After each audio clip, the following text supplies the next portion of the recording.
Nós estamos aqui para falarmos sobre a primeira lição que estudaremos durante todo esse trimestre. A lição desse trimestre tem como título As Epístolas do Amado. 1 a João, 2 a João e 3 a João. E o verso para memorizar é: E nós temos visto e testemunhado que o Pai enviou o Filho como Salvador do mundo, Jesus e as Epístolas de João. É interessante que os mesmos pontos que eram tratados no passado são os mesmos pontos que são tratados hoje. A mesma forma de anticristo que existia no passado é a mesma forma de anticristo que existe hoje no presente. Vou citar um exemplo para vocês. No passado, as pessoas não acreditavam que Jesus era um ser divino. Eles acreditavam que Jesus era uma pessoa muito sábia, muito inteligente, como, por exemplo, Maomé, como, por exemplo, Buda, que eram pessoas muito sábias. Mas não tratavam Jesus como sendo um autor da criação, como fazendo parte do passado, do presente e que faria parte do futuro.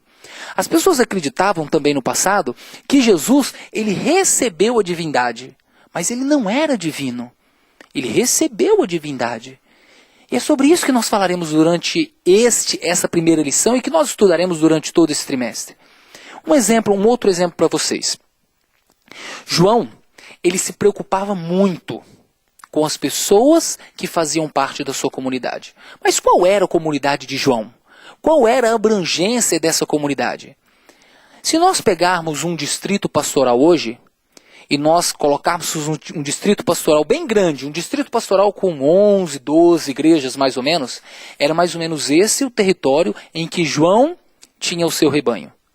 E se nós pensarmos de uma outra forma, quem sabe pensarmos numa associação, mas uma associação pequena, uma associação com poucos pastores, era também dessa forma que era ali o rebanho onde João pastoreava suas ovelhas, o local onde João pastoreava suas ovelhas. Ou seja, existia uma abrangência muito grande, um território grande onde João trabalhava. E era interessante que João trabalhava muito pelas pessoas que faziam parte da mesma fé. João, ele fazia de tudo para que as pessoas que comungavam com ele recebessem as principais bênçãos. Esse é um ponto para nós. Se você quer receber as bênçãos de Deus, você precisa estar perto de Deus. Se você quer receber as principais bênçãos de Deus, você precisa estar perto de Deus. Se você não estiver perto de Deus, você receberá bênçãos também, mas você não receberá as principais bênçãos. E era dessa forma que João trabalhava. A lição também vem colocando pontos, porque existem pessoas que duvidam de que esses livros, João 1, 2 e 3, foram escritos realmente por João. Eles vêm colocando ali provas de que realmente esses livros foram escritos por João. Uma delas, João ele não se intitula, como por exemplo, no primeiro versículo de João do capítulo 1.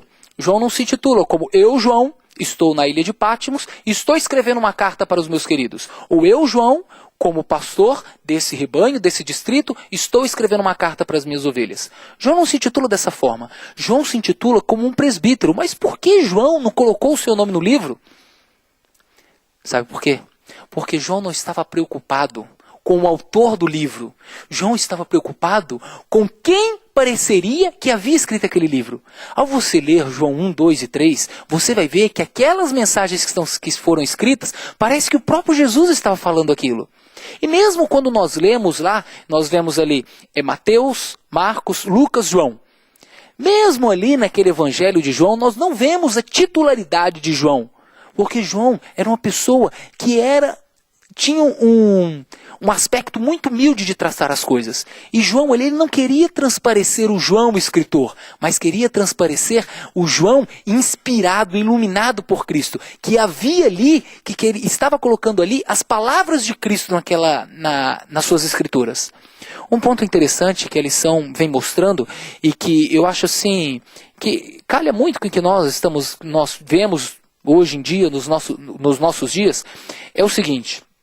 João, ele diz o seguinte: no passado as pessoas acreditavam que Jesus nasceu homem, ao ser batizado, Jesus recebeu a divindade, então agora ele passou a ser um ser divino, e ao Jesus morrer, a divindade foi-lhe tirada, Jesus ressuscitou e a divindade foi-lhe devolvida. Mas não é isso que a Bíblia vem dizendo. A Bíblia vem dizendo, no livro de Atos, no primeiro versículo, que Jesus era o Verbo. O Verbo estava desde o princípio de todas as coisas.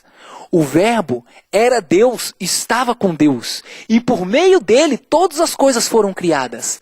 O Verbo é Jesus. Jesus é um ser divino como parte da Trindade. Jesus é um ser divino como o autor de todas as coisas. Sem Jesus, tudo que foi criado não poderia ter sido criado. Jesus, ele veio a este mundo com um plano a ser desenvolvido para nós homens, para nós humanidade, para nós viventes desse planeta Terra.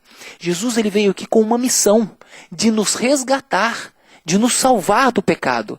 Esta é a missão de Jesus. Foi a missão de Jesus, continua sendo a missão de Jesus.